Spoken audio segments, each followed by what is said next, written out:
Hello friends, പുതിയൊരു വീഡിയോയിലേക്ക് സ്വാഗതം. വാട്സപ്പിൽ ഇതുപോലെ ഒരു പണിയെല്ലാം നിങ്ങൾക്ക് കിട്ടിയിട്ടുണ്ടെങ്കിൽ തീർച്ചയായും ഈ ഒരു കാര്യമെല്ലാം എങ്ങനെയാണ് നമുക്ക് ചേഞ്ച് ചെയ്യുക എന്നെല്ലാം നോക്കാം. വളരെ ഇമ്പോർട്ടൻ്റ് ആയ ഒരു കാര്യമാണ്.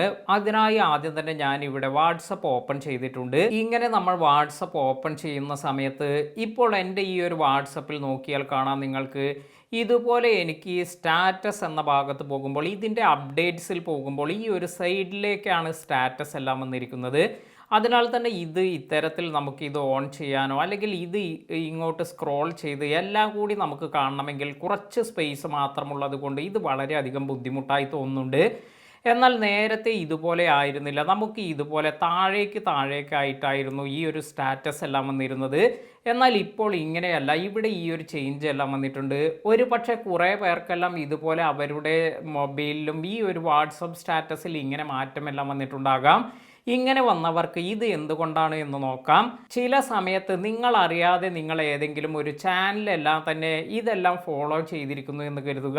ഒരു പക്ഷേ ഒരു ചാനൽ ഫോളോ ചെയ്തു എന്നത് കൊണ്ടാകില്ല, 1-2 ചാനലെല്ലാം നിങ്ങൾ ഫോളോ ചെയ്തിട്ടുണ്ടെങ്കിൽ ഇത്തരത്തിൽ ഈ ഒരു പ്രശ്നമെല്ലാം കാണിക്കുന്നുണ്ട്. ഉദാഹരണമായി ഞാനിപ്പോൾ ഇവിടെ എൻ്റെ ഈ ഒരു വാട്സപ്പ് എന്നതിൽ ടാപ്പ് ചെയ്യുമ്പോൾ ഇതൊരു ചാനലാണ്. ഇത്തരത്തിൽ ഈ ഒരു വാട്സപ്പ് ചാനൽ ഞാൻ ഇവിടെ ഫോളോ ചെയ്തിട്ടുണ്ട്. അതിനാൽ തന്നെ ഈ ഒരു വാട്സപ്പ് ചാനൽ ജസ്റ്റ് ഞാൻ ടാപ്പ് ചെയ്ത് പിടിച്ചതിന് ശേഷം ഇവിടെ ഈ ഒരു 3 ഡോട്ടിൽ പോയി ഇവിടെ ഞാൻ അൺഫോളോ എന്ന് കൊടുക്കുകയാണ്. അതിനുശേഷം ഇവിടെ വീണ്ടും അൺഫോളോ എന്ന് ടൈപ്പ് ചെയ്തിട്ടുണ്ട്. ഇപ്പോൾ നിങ്ങൾക്ക് കാണാം ഇവിടെ വന്നിരിക്കുന്ന ഈ സ്റ്റാറ്റസ് എല്ലാം തന്നെ പഴയ പോലെ ഇത് താഴേക്കായി വന്നിട്ടുണ്ട്. അതിനാൽ തന്നെ നമുക്ക് നേരത്തെ വന്നിരിക്കുന്ന രീതിയിൽ വരുന്നത് കൊണ്ട് തന്നെ വളരെ ഈസിയായി നമുക്ക് എല്ലാ സ്റ്റാറ്റസും കാണാനെല്ലാം സാധിക്കും.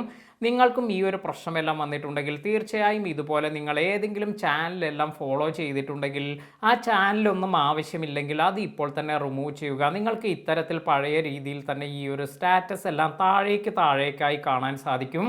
വീഡിയോ ഉപകാരപ്പെട്ടുവെങ്കിൽ ലൈക്ക് ചെയ്യാനും ഷെയർ ചെയ്യാനും മറക്കാതിരിക്കുക.